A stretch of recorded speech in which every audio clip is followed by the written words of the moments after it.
চট্টগ্রাম আদালতের আইনজীবী অ্যাডভোকেট সাইফুল ইসলাম আলিফ হত্যা মামলার প্রধান আসামি চন্দনকে গ্রেফতার করেছে পুলিশ।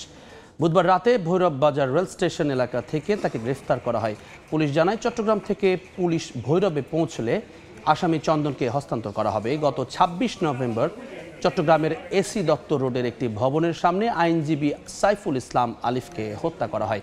হত্যার ঘটনায় নিহতের বাবা জামাল উদ্দিন বাদী হয়ে চট্টগ্রাম কোতোয়ালি থানায় ৩১ জনের নাম উল্লেখ সহ অজ্ঞাত ১০ থেকে ১৫ জনকে আসামি করে একটি হত্যা মামলা করেন।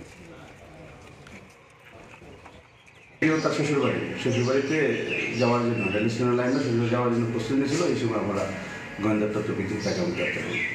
যেহেতু এটা চিটাগাংয়ের হত্যা মামলার আসামি, চিটাগাংয়ের যে অফিসার আছে ওরা আসছে, ওদেরকে আমরা বুঝিয়ে দিই।